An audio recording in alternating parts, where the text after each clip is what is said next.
men and women, parents and children, family and marriage. The Third Testament, Revelations of Jesus Christ, chapter 33.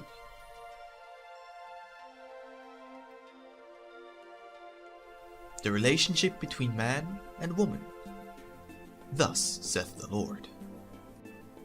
Before you arrived on earth, I already knew your way and your inclinations, and to help you in your journey, I put in your path a heart that by its love for you would illuminate your road. The heart may be that of a man or a woman.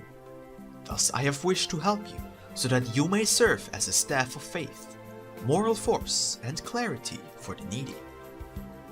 I wanted you to participate in the joy of being parents, to create beings similar to yourselves, beings to whom I would send spirits to incarnate.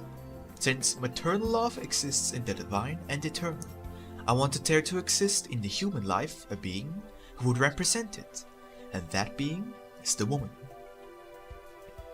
In the beginning, the human being was divided into two parts, thus creating two sexes, one the man and the other the woman. He would have strength, intelligence, and majesty. The woman would have tenderness, grace, and beauty.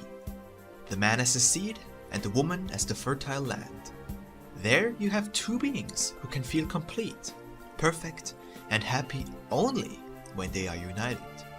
For with their harmony, they will form one single body, one single will, and one single ideal. This union, when inspired by the conscience and by love, is called matrimony. Truly, I say to you, I see that in this time, man and woman have deviated from their path. I discover men who forsake their responsibilities, women who flee from their maternity, and others who invade the fields of predestined for man, when since ancient times you were told that the man is the head of the woman. Not because of that should the woman feel scorned. For today I say to you that the woman is the heart of the man. That is why I have instituted and sanctified matrimony, because in the union of those two beings, spiritually equal but corporeally different, a perfect condition prevails. How few are those who aspire to live in the paradise of peace, light, and harmony, lovingly obeying the divine laws. Humanity has traveled over a very long path, and it still prefers to eat the forbidden fruits, which only accumulate sorrow and disappointment in its life. The forbidden fruits are those which, while being good because they have been created by God, can become harmful to man if he has not properly prepared himself, or if he consumes them excessively. Man and woman take the fruit of life without preparation, unaware of their responsibility before the Creator when they bring new beings to incarnate on earth. Some ask me, Lord, by chance is human love wrong and abominable in your sight? Do you only approve of spiritual love? No, people.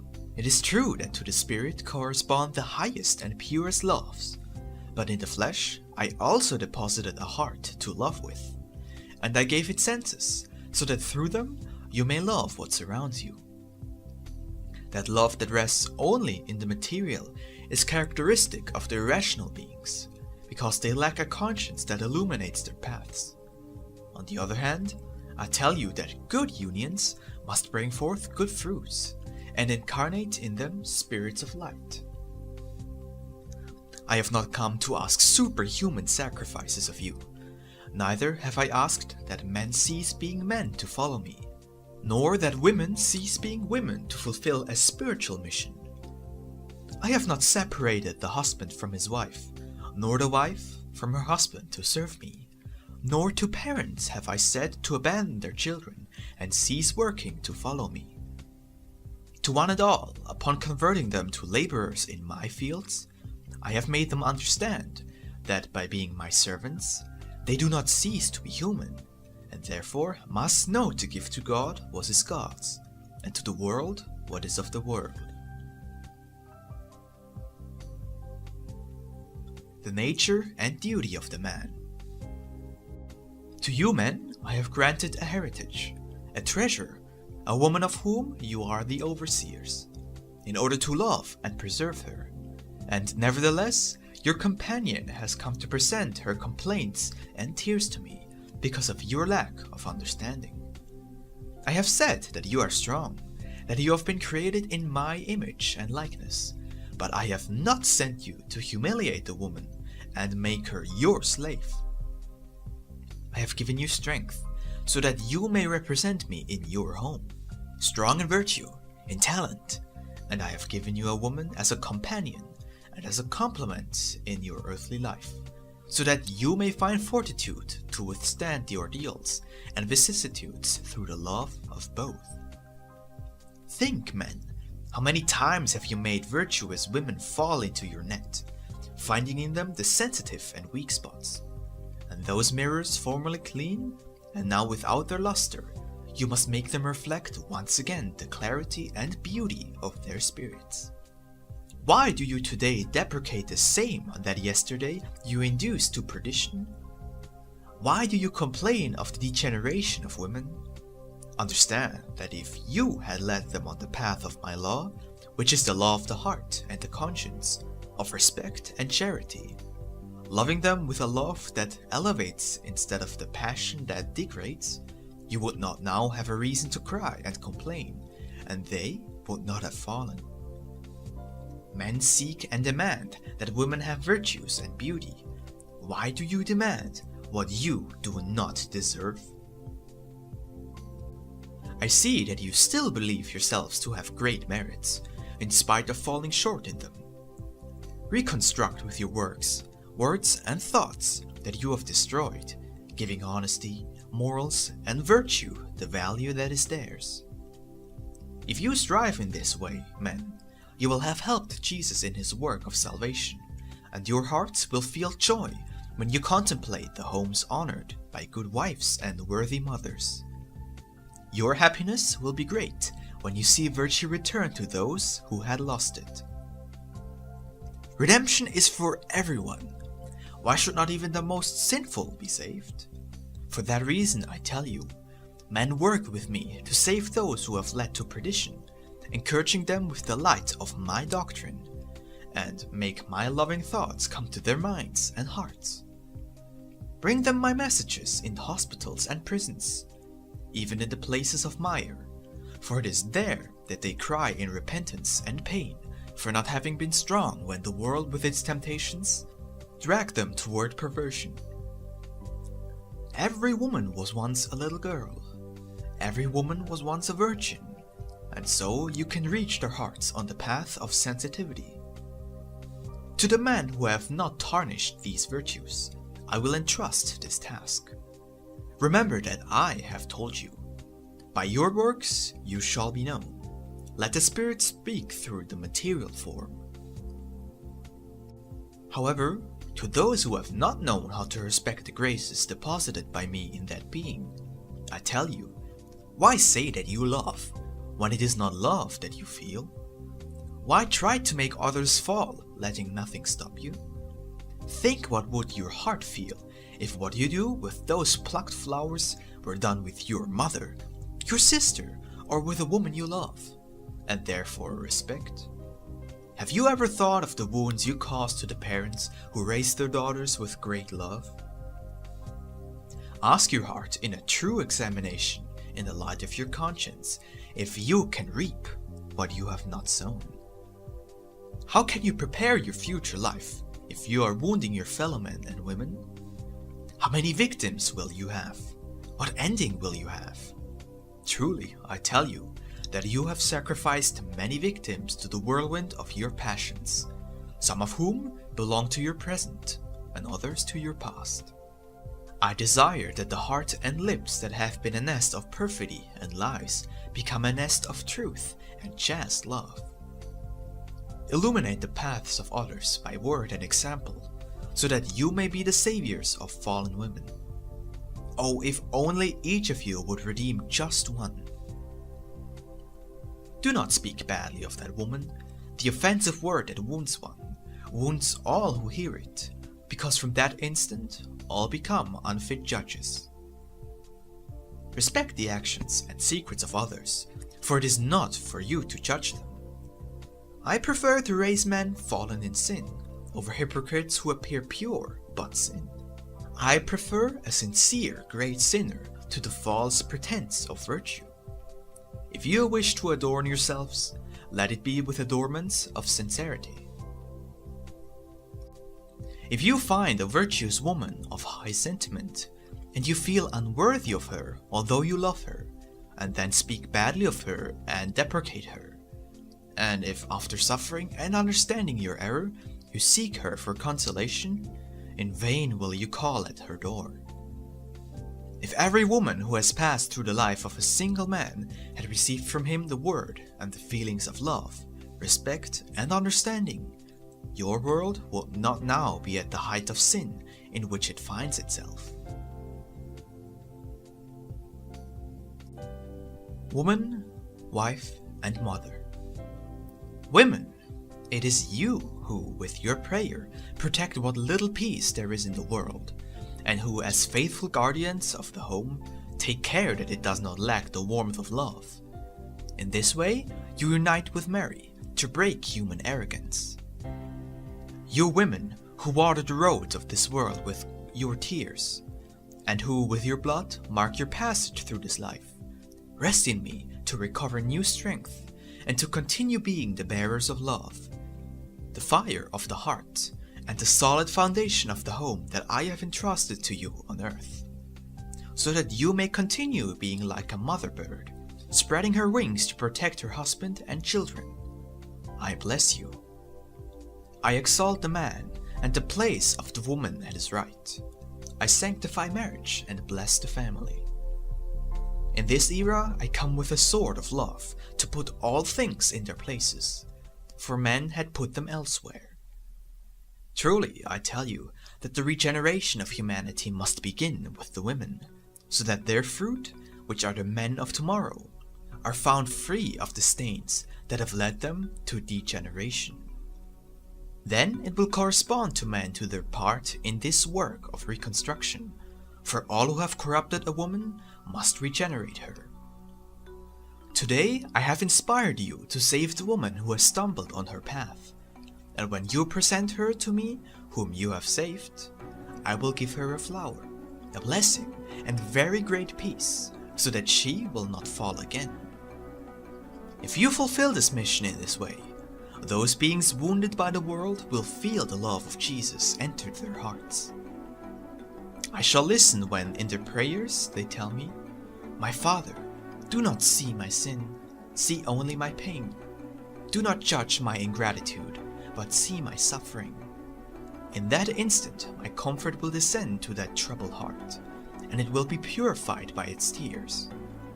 Oh, if you only knew how much more the prayer of the sinner is felt than that of the vain who believe themselves just and clean. Of the love with which I have given you life, men give little sign or evidence. Of all human emotions, that which comes closest to the divine love is maternal love, for in it is disinterest, abnegation, and the ideal of seeking the happiness of the child even at the cost of sacrifice. And to you, sterile women, the Master says, long have you desired and asked that your wombs be converted into fountains of life. You have hoped that when the evening or the morning approaches, a tender heart would be heard beating within you. But the days and nights have passed, and you have only shed tears, because the child has not arrived to call at your door.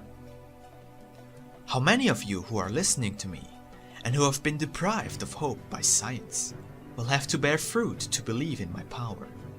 Thus, through that miracle, many may recognize me. Watch and wait. Do not forget my words. The education of children and adolescents. Parents, avoid mistakes and bad examples. I do not demand perfection of you, only love and charity toward your children. Prepare yourself spiritually and physically, for the great legions of spirits from the beyond await the instant to incarnate among you. I want a new humanity which will grow and multiply, not only in number, but in virtue, so that it may become aware of the promised land nearby, and its children might be able to live in the New Jerusalem. I want the earth to be filled with men of goodwill, who are the fruits of love. Destroy the Sodom and Gomorrah of this time.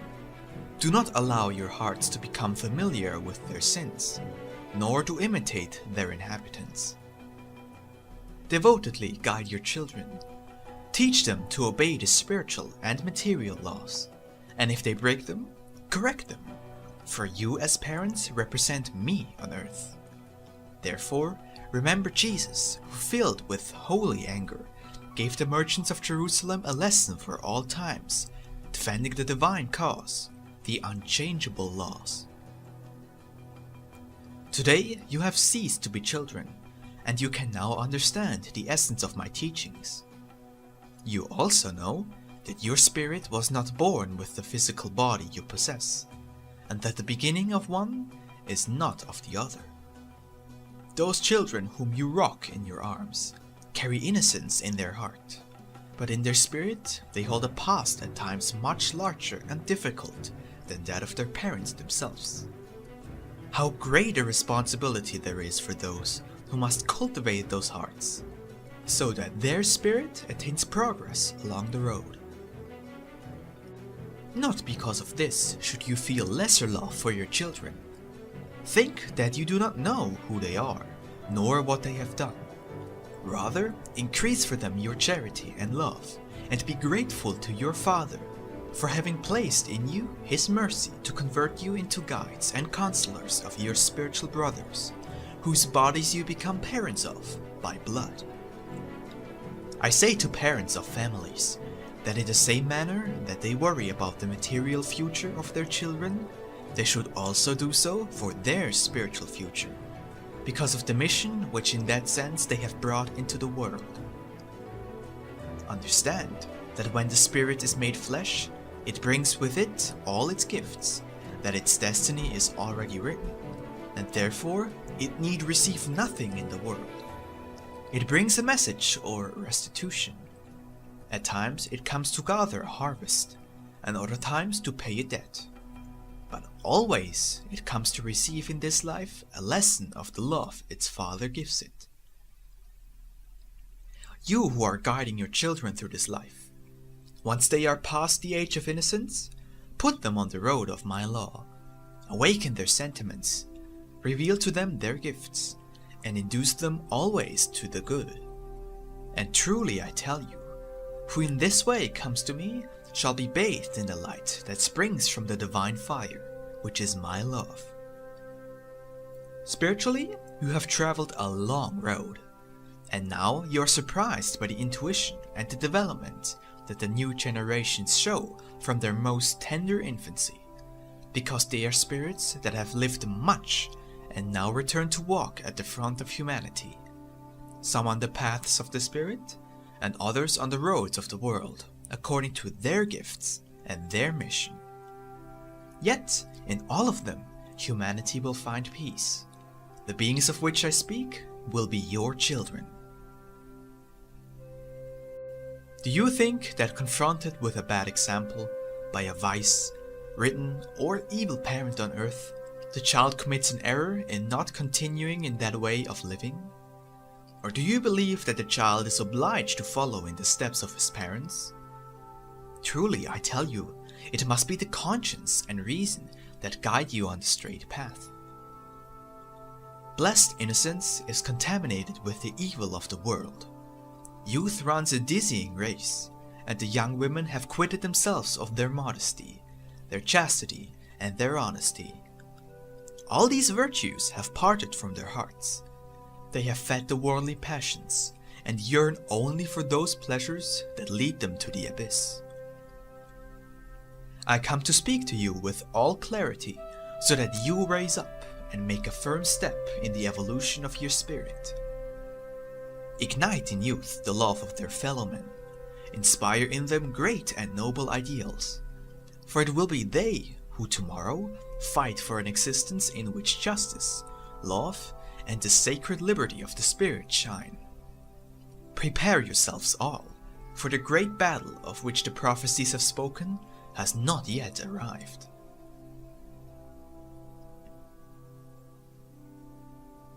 A word to the girls and young women. All spirits have in me a divine Father, and if I have endowed you with human parents during your physical life, it is to give life to your body and to represent your heavenly Father near you.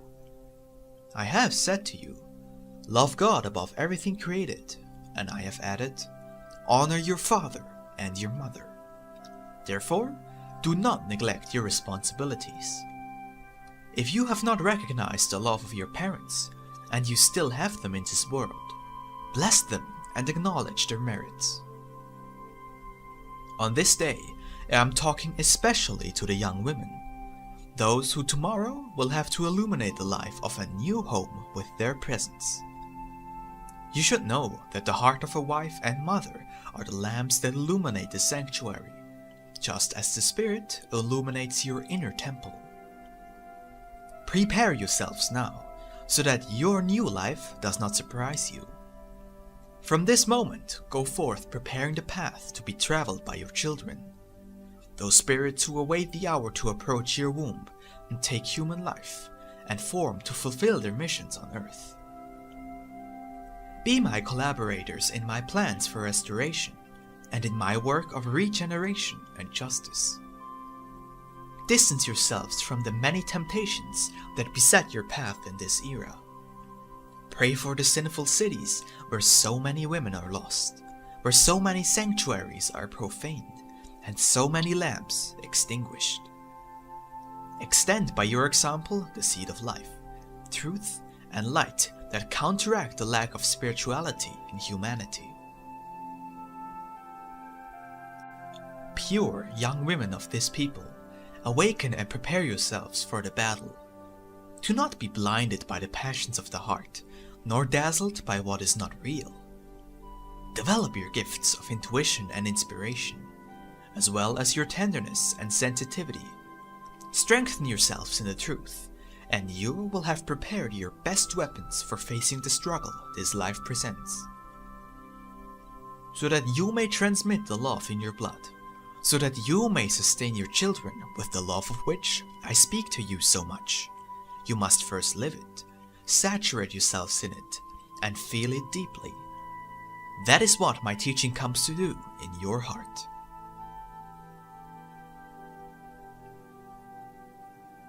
Marriage and family.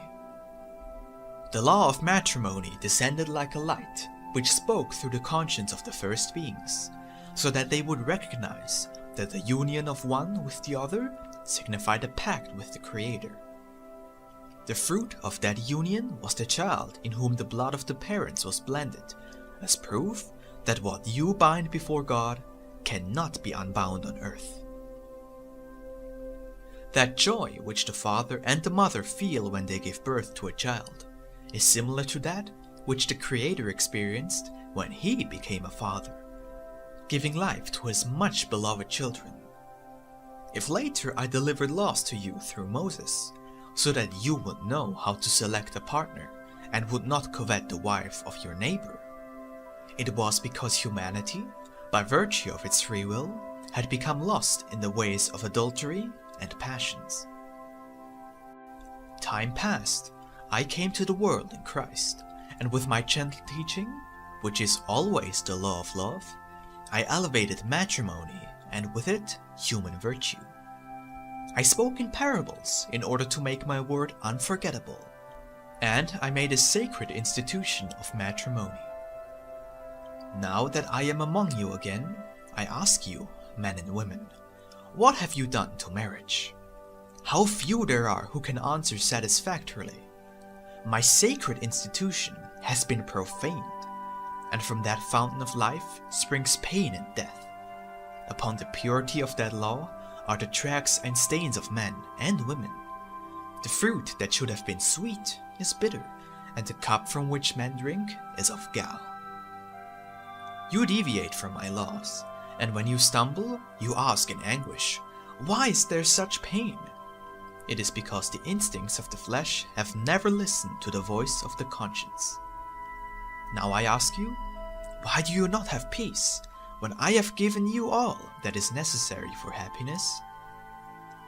I have placed a blue mantle in the sky, so that beneath it you may build your nest of love, separating yourselves from the temptations and complications of the world, living in simplicity as do the birds. For in simplicity and in pure prayer, one can feel the peace of my kingdom and receive the revelations of many mysteries. Everyone who is united in matrimony before my divinity, even when their union is not sanctioned by any minister, makes a pact with me, a pact which remains recorded in the book of God, where all destinies are written. Who can erase from that book the names of those two who have been united? Who in the world can unbind that which has been united in my law? If I were to disunite you, I would be destroying my own work. When you have asked me to be united on earth, I have granted it to you. Why do you then break your promises and deny your vows? Is it not that you are ridiculing my law and my name? I have spoken to the heart of the woman, wife, and mother who has not known how to maintain the cleanliness of her heart, nor to give to her companion and their children the warmth of tenderness and understanding. How can men and women elevate their spiritual lives if they have not yet corrected the great errors that exist in their human lives? My work requires that its disciples know how to give testimony with the cleanliness and truth of the acts of their lives. To one and all I ask, do you have children? Then have charity for them. If you could, for one moment, see those spirits who would feel unworthy to call yourselves their parents, do not give them bad examples. Take care not to raise a scandal in the presence of your children. I know that in these times, more than ever, there are problems in the bosom of marriages that find only a single solution: distancing, separation. If this humanity had the necessary notion of spiritual knowledge, it would not fall into such grave error, for it would find the inspiration to resolve the most difficult periods and overcome the most difficult trials in prayer and spirituality. My light comes to all hearts, to the sad and the beaten, to encourage them. In the second era, I entered the homes of many marriages joined by the law of Moses. And do you know how I found many of them? Fighting and destroying the seed of peace, love, and trust. I saw war and discord in their hearts, at their tables, and in the marriage bed. I entered too in the homes of many who, without having marriages sanctioned by law, loved one another and lived like lovebirds in their nest, caressing and protecting the loved one. How many there are who, living under the same roof, do not love each other, and on not loving each other are not united, but distant spiritually. Yet they do not make their separation public, for fear of divine punishment, or of human law, or of the judgment of society. That is not marriage. In those beings there is no union nor truth. Nonetheless, they present their false union, visit homes and temples, go out upon the roads, and the world does not judge them, because they hide their lack of love. In contrast, how many who love each other must hide, concealing their real union, while suffering from misunderstandings and injustices. Humanity has not risen to understand and judge the lives of their neighbors.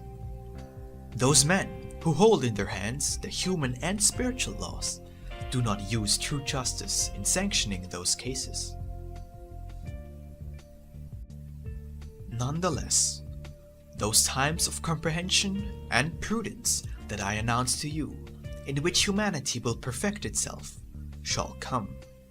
Then again you shall see, as in the patriarchal times before Moses, when the union of beings was performed as I have done on this day with my children, spiritually, and as you shall do in times to come, in the presence of the parents of those to be joined, of friends and relatives, and amid the greatest spirituality, fraternity, and rejoicing.